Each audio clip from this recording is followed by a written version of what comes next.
This is the podcast for Multi-Faith Matters, and today I am privileged to have David Frankfurter as my guest, and I'm going to read his bio. David Frankfurter holds the William Goodwin Aurelio Chair of the Appreciation of Scripture at Boston University.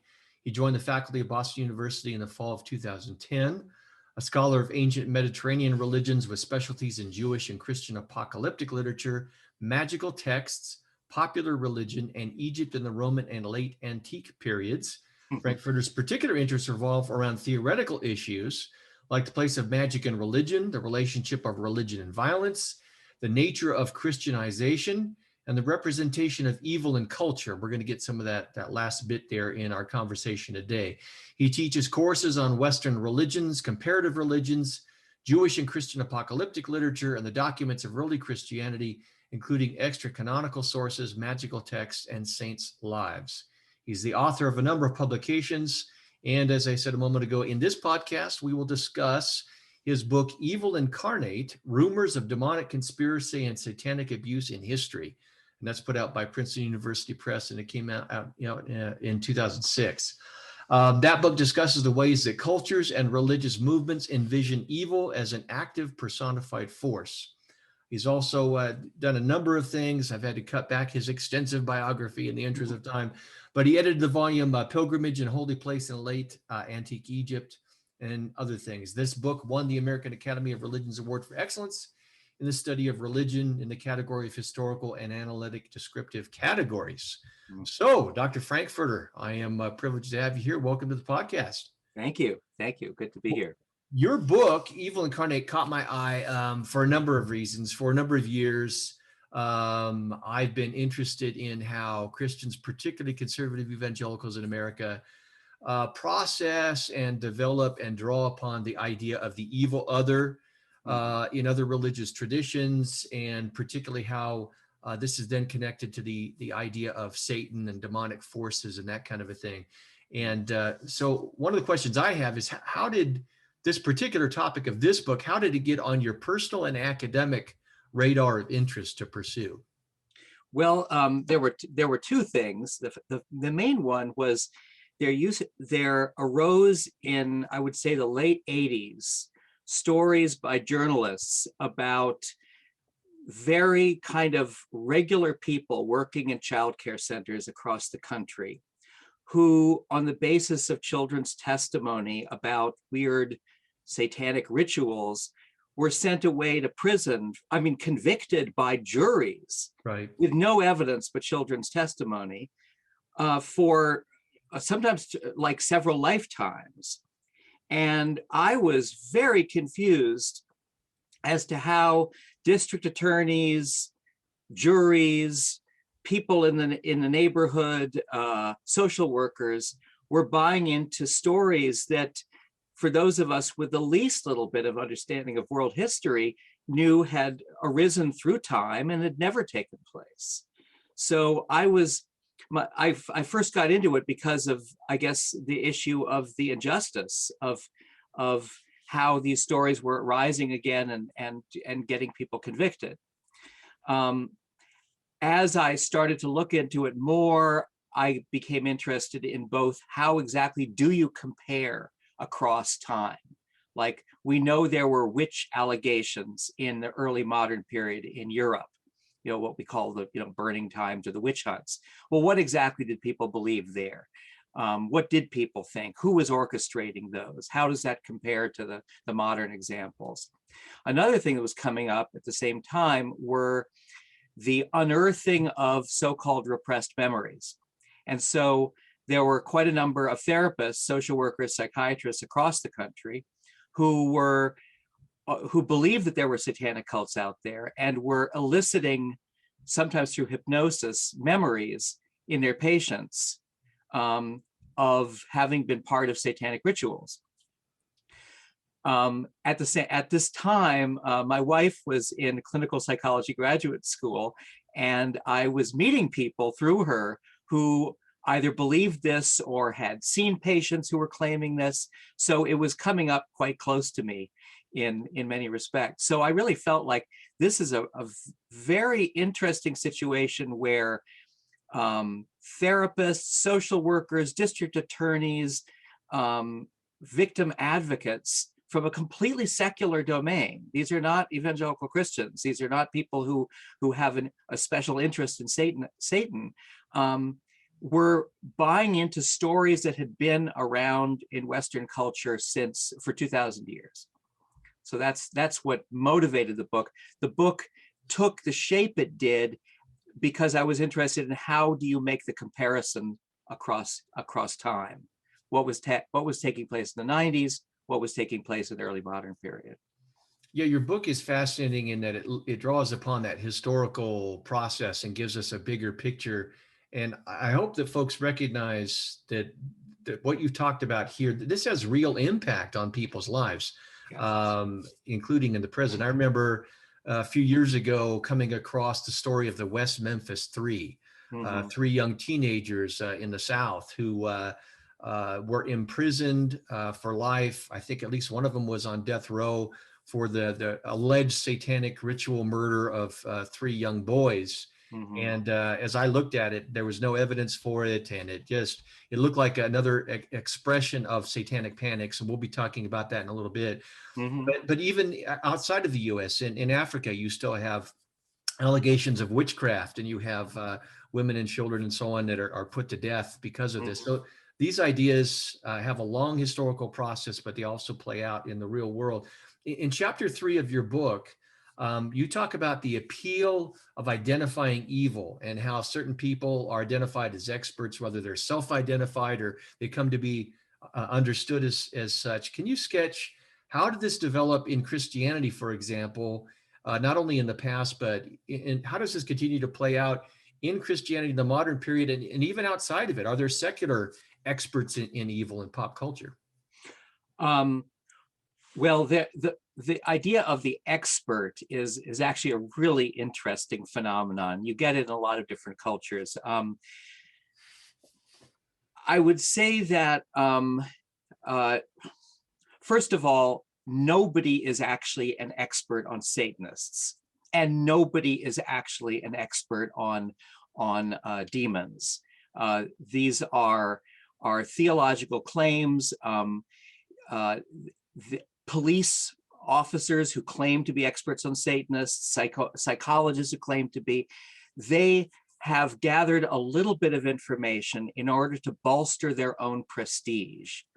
And what we find sociologically is that this happens in a lot of different cultures, that people, especially in Western cultures, they move from kind of prosaic professional roles like police officer, like district attorney, like victim advocate, like social worker, prosaic professional roles.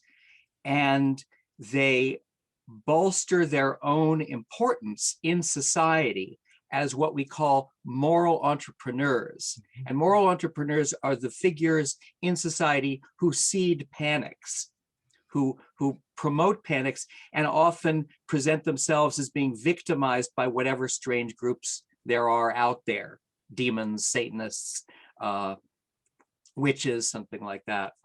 And these figures can be very, very dangerous because they have a little bit of pre-existing authority as a social worker, for example, but they take on this specialty in cults or Satanists, things like that, which they really don't know anything about. No one really knows anything about Satanists because there really aren't any Satanists. There's a Church of Satan, but I don't even include that. In early modern Europe, for example, the figures who gained credibility as witch finders. These would be local or regional figures who would go into a town that was anxious about misfortune, their cows dying or something like that. And this figure would have a certain way of divining who is a witch in the town, and would set neighbors against neighbors, and would claim all kinds of strange ways of discernment. We actually have these kinds of, we have this form of discernment with in Pentecostal exorcism ministries right now.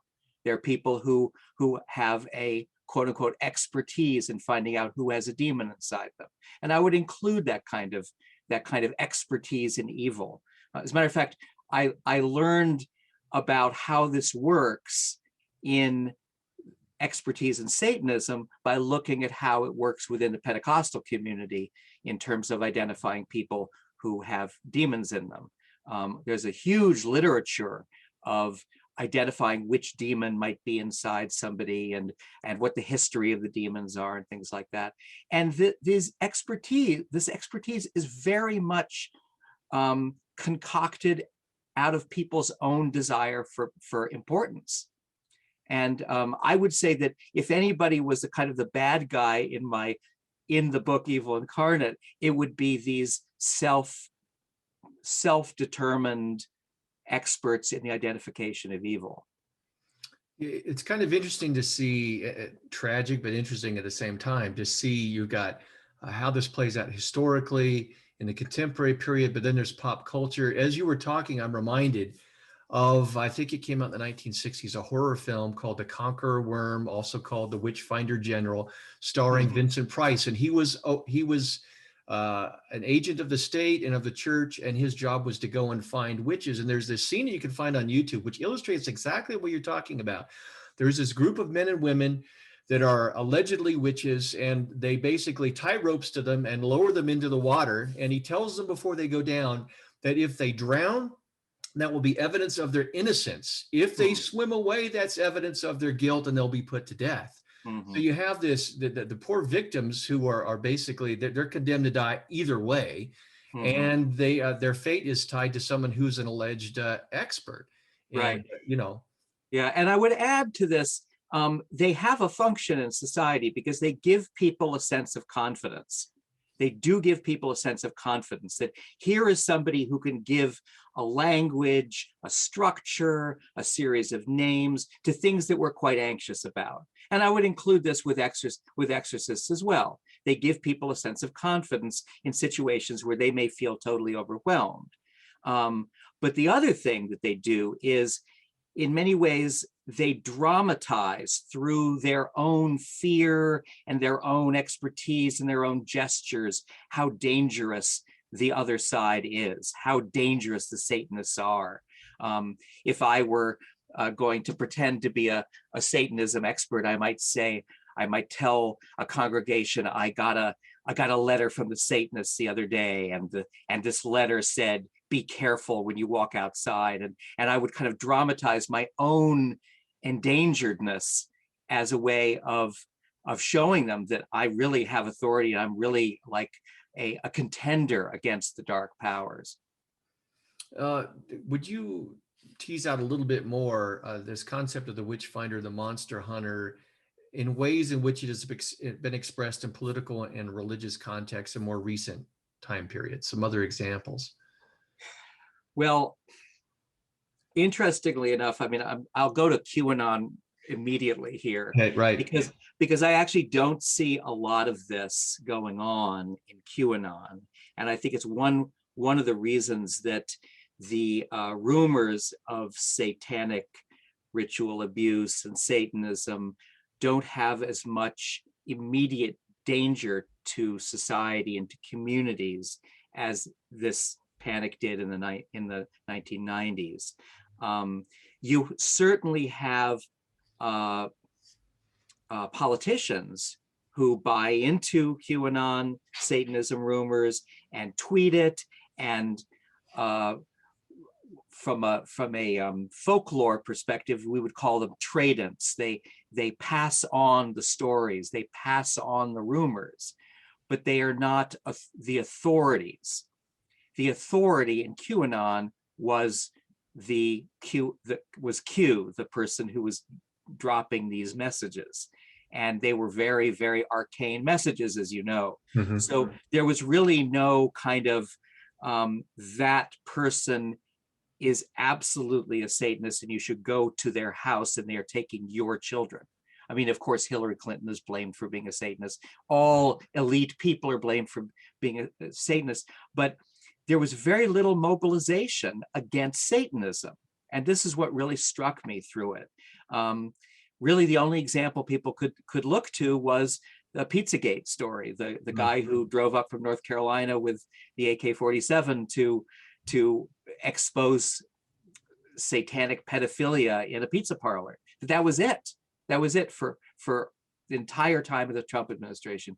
So here you don't really have these moral entrepreneurs, these Satanism experts.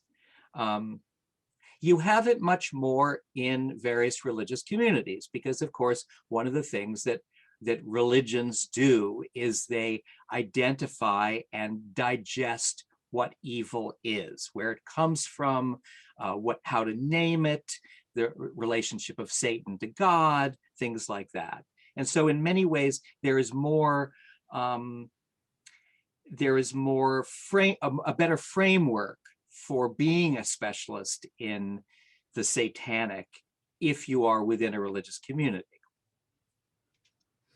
It's interesting as you look at how this has played out, not only in history in the past, but also how it continues in the more contemporary period. You have certain figures, members of certain groups that seem to be the go-to groups for blaming for being involved in this alleged satanic conspiracy. Jews, members of minority religious groups in a Christian majority culture, like witches, pagans, Satanists, this type of thing, and the behaviors that they are accused of participating in: cannibalism, pedophilia, human sacrifice. What is it about these members of these minority groups and the practices that they're accused of that we continually go back to that, even in the face of a lack of evidence? Yeah, well, Jews are a kind of special case because, as anyone who knows the history of Christianity or the scriptures knows, Jews, the existence of Jews past the time of Jesus and Paul has always been a thorn in the side of Christianity. It was a thorn in the side of the Catholic Church, and so it was incomprehensible why Jews continued, but Jews took on the role of being kind of the anti-Christian. So actually this really goes back to the 12th century, was the first blood libel. And this was the story that Jews needed to use Christian children's blood for their Passover rituals. This, of course, is completely preposterous on numerous grounds, also that there was never any evidence.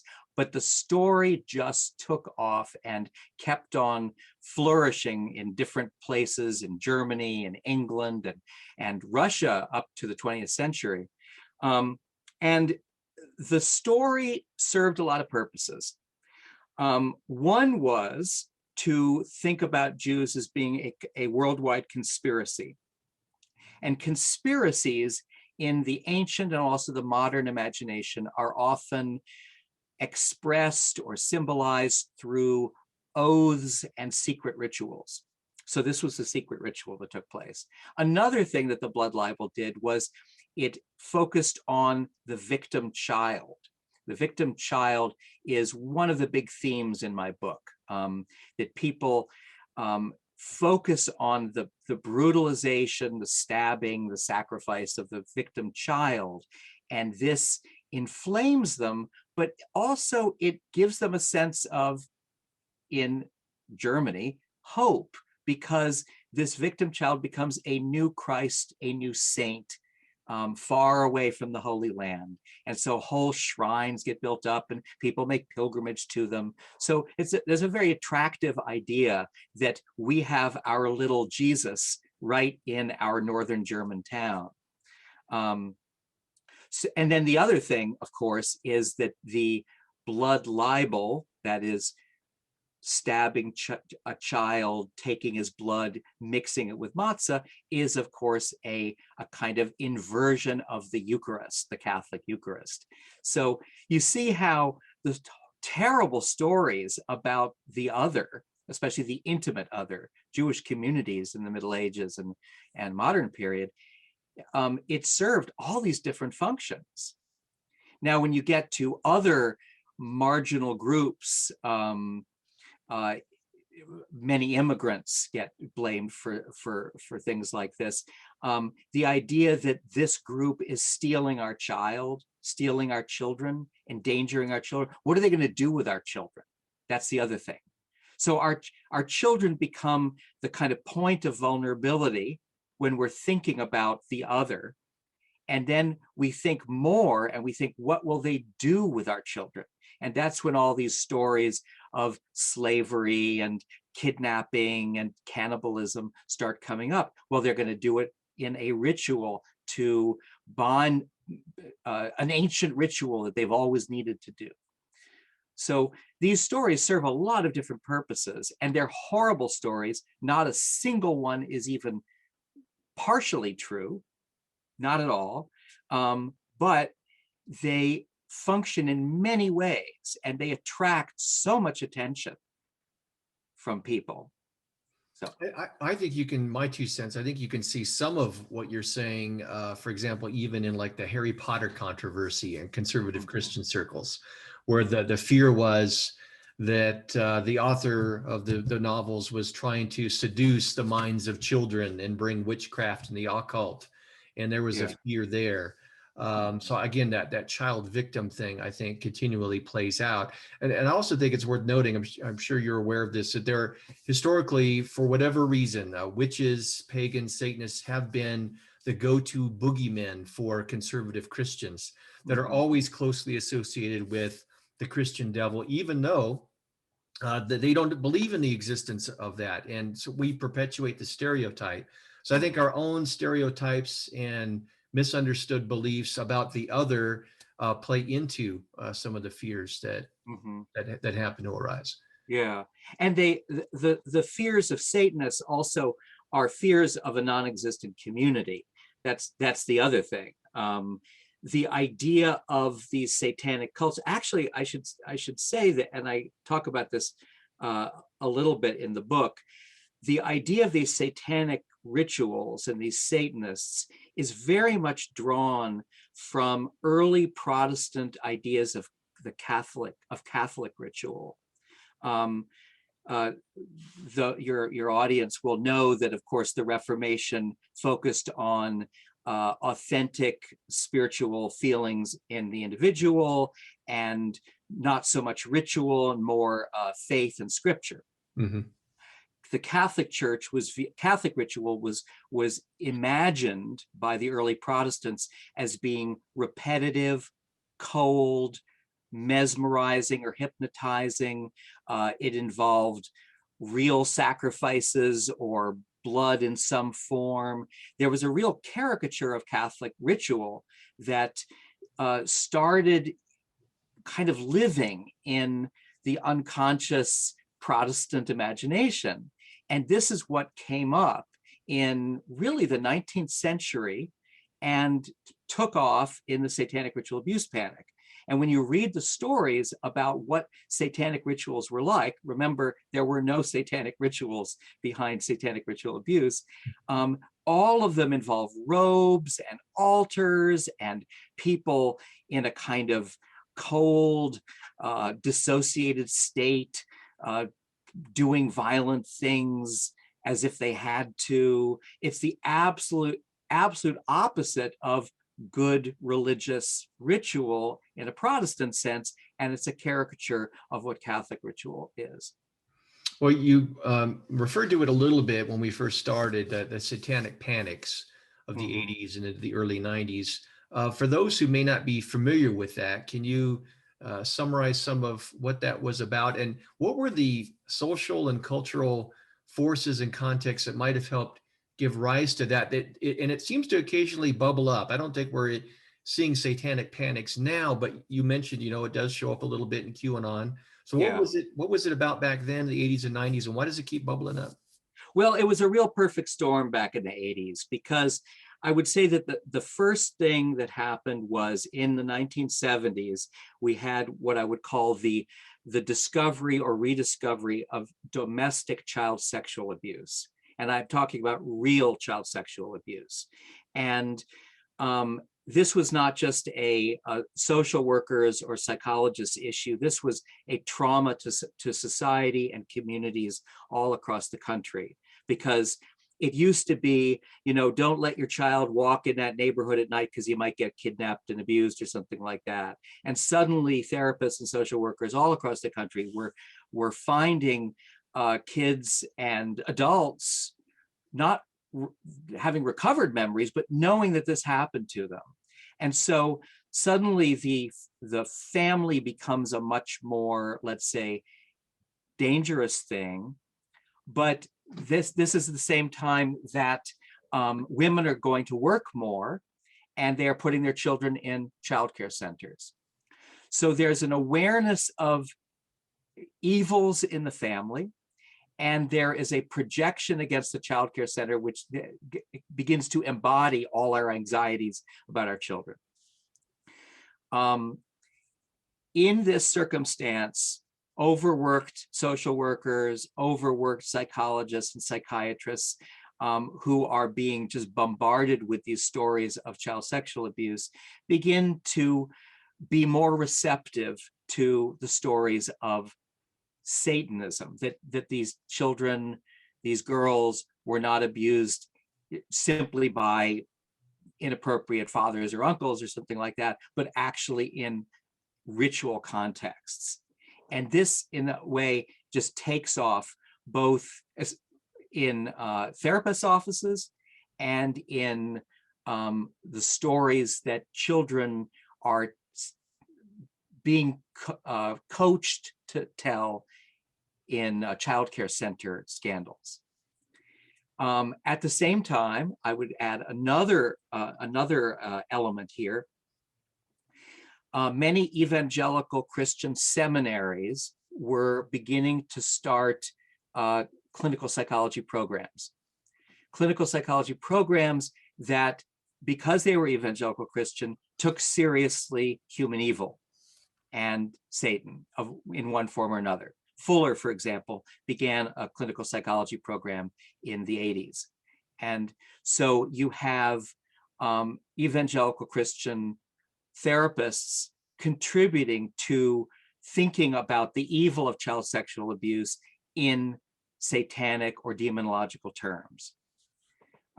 So this begins to just simply spread, and it comes to the assistant district attorneys who are interviewing the children when there is a rumor that there's sexual abuse at a childcare center. It begins to percolate among sexual abuse recovery groups.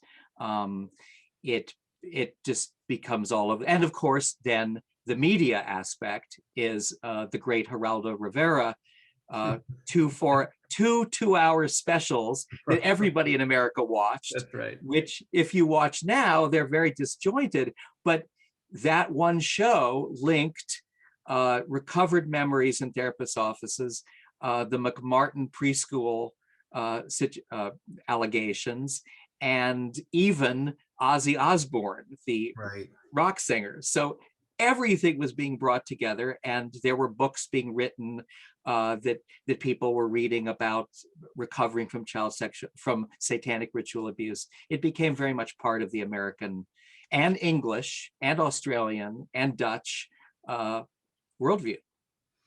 Any thoughts on why it pops up in little manifestations from time to time? I mean, I'm thinking even most recently, I'm not a rap music fan myself, but Lil Nas, is that his name? He gathered some attention. He's a very good marketer, and he produced a music video where he drew upon the fears of Christians related to bad experiences with the church and his homosexuality, and he drew upon the figure of Satan. And then subverted even that. And you had a number of Christians who came out and said, this is why we've got to take the country back. We're going to Satan. So again, this narrative, this idea of the evil satanic conspiracy out there that pops up in pop culture. It just seems like we keep going back to it for some reason. Well, I've seen this for years, of course. There's an early Rolling Stones album called their Satanic Majesty's Request. I kind of separate out the pop culture use of Satan and Satan and Satanism. Hmm. I view it as I view it as a parody, and I use the word parody in a kind of critical sense. That is to say, they're not making fun of Satan, but they are drawing on cultural symbols Hmm. that make people afraid. And so it's not making fun of them so much as saying, this is what's really going on in your unconscious. This is what's really going on with your notion of evil.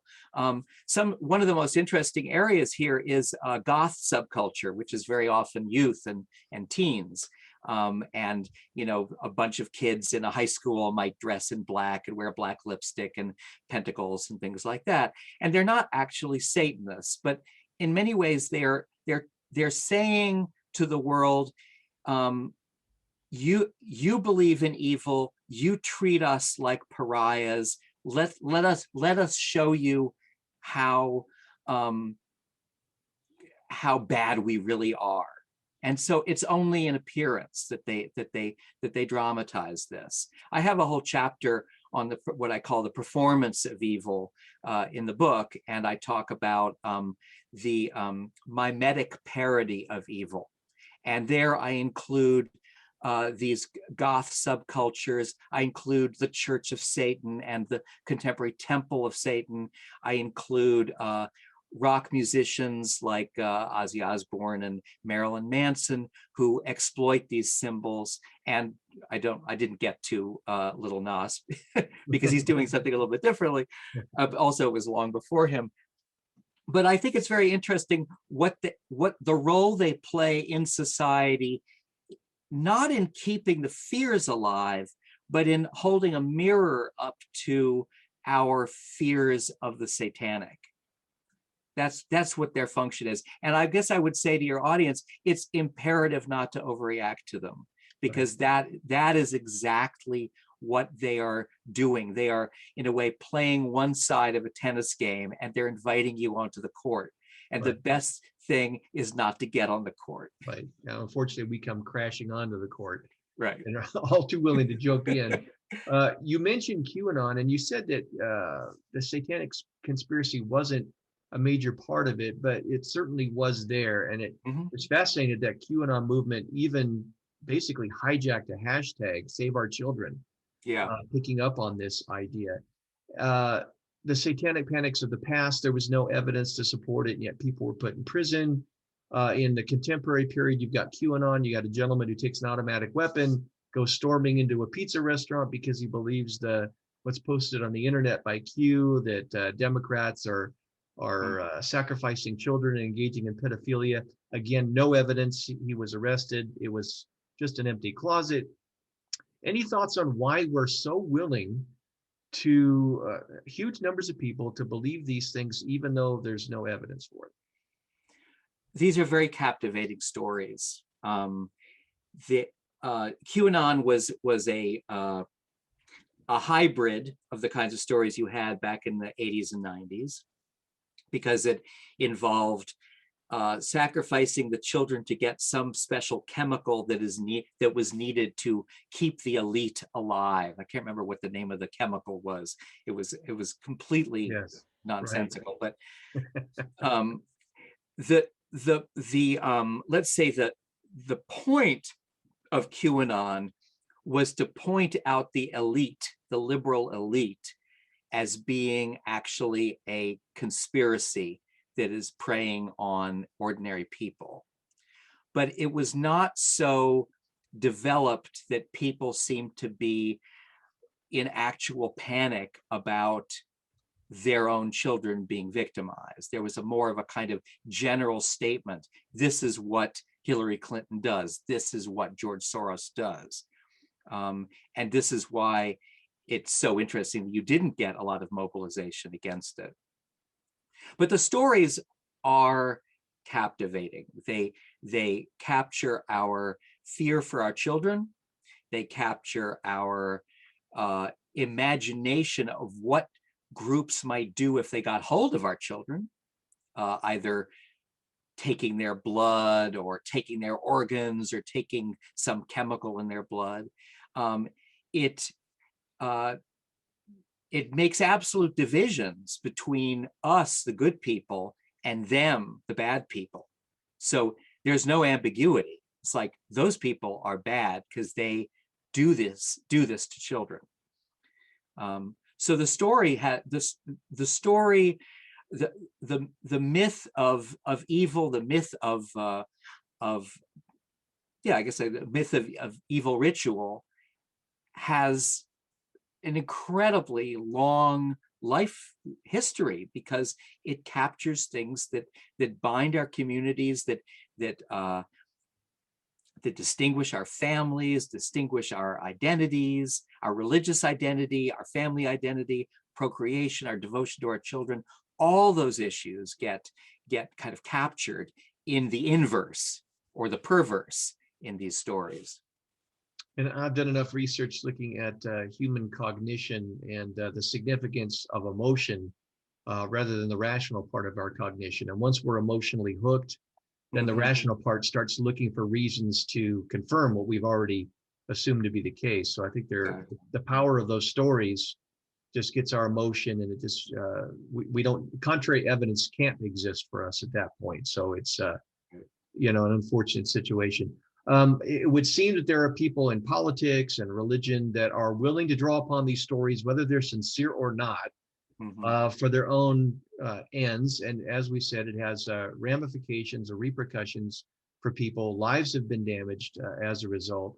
What are some of your thoughts about what we can do? How can we pause in the face of these continuing allegations that are offered out there, and perhaps think about it differently and respond differently? I guess the first thing I'd say is to have the confidence to be skeptical. There is no evidence. You will be presented with evidence. But what the evidence is actually rumors. It's actually rumors or the concoction or the exaggeration of evidence that you will read about on social media or something like that, or hear in a police report. But there is no evidence. There have never been satanic cults, and there aren't satanic cults. So having the confidence to be skeptical, to say, what are you actually looking at? Are you looking at a bunch of graffiti? Are you looking at a bunch of chicken bones? Somebody left a dead black cat on your doorstep to scare you. Does it take a Satanist to come up with a crazy thing like that? Mm-hmm. Or just like somebody who wants to scare you, or a crazy person? So that's the first thing. Let actual crimes be actual crimes. There are kids who murder. There are adults who murder. There are adults who are crazy who murder, and may in court say, guess what? I'm Satan, man. I'm exactly what you've always feared. This is what Charles Manson did. Charles Manson wasn't satanic at all. He never worshiped Satan. He thought he was the instrument of God in the end of the world. But he stood up in court and said, I'm Satan. And so everybody has kind of grabbed hold of that as like, here's an example of a satanic killer. People do kill, but there aren't satanic cults that are doing that. So the first thing is confidence to be skeptical. And the second is avoid making broad connections. This was one of the things in the early 90s, late 80s, that people were writing books, police officers were giving presentations that would draw together Charles Manson, the New York Son of Sam killer, the Satanic Church, which has like 100 members, all of them ex-Catholic and all good people, youth, graffiti, all kinds of things, pulling them together. And, at the end of the evening, there's some people who might think like, oh my God, you've given me this large connection. They're clearly there's satanic cults operating in our society. Don't make broad connections. That's the other thing. Take every case that you hear on its own terms. Be very self-critical. And when I say there are no satanic cults, this is what the FBI found. This is what psychiatrists found. This is what decent police officers have found. But there will always be people who present themselves as cult experts. And I would say, be very careful of those people.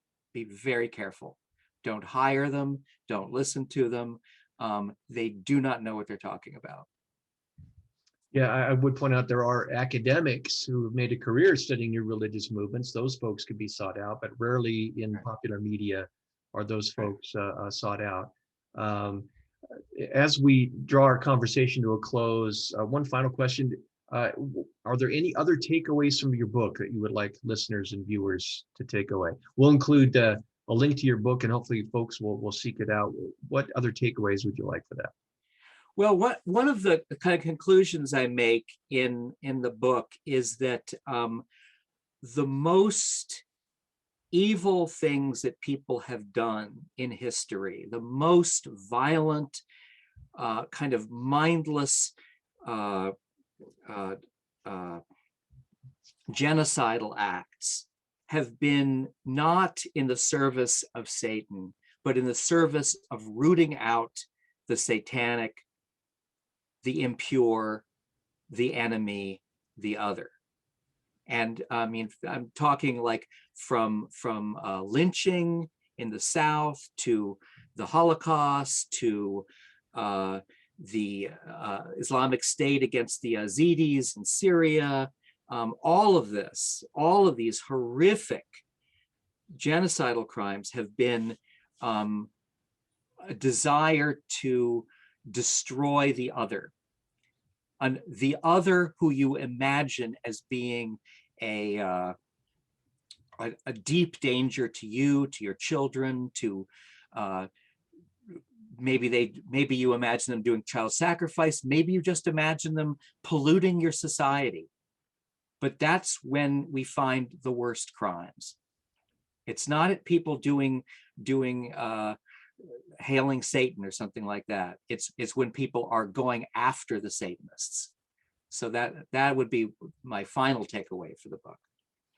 I really appreciate those words. One of the things we're trying to do here in the Multi-Faith Matters podcast is help conservative Christians who tend to have a negative set of feelings and perceptions about religious others to rethink that posture, to come away with a more positive way. One can still vigorously disagree about religion and about politics, and yet still view the other positively, relate in neighborly kinds of ways. And one of the things we have to do is cut through the misunderstandings and the stereotypes. And unfortunately, this satanic conspiracy idea is a part of what has to be addressed, that continually pops up, whether in the QAnon context and politics, or our understanding of pagans and witches that we rub shoulders with in our neighborhoods and in American society. So, Dr. Frankfurter, I thank you for your book and your time in this conversation and contributing to helping us have a better understanding of what's going on. Great, fantastic, thank you. My guest has been Dr. David Frankfurter. You can find a link to his book and also a link to his academic page there where he teaches his book, Evil Incarnate. I would encourage you to seek it out. Thank you so much for listening and for watching this edition of the Multi-Faith Matters podcast.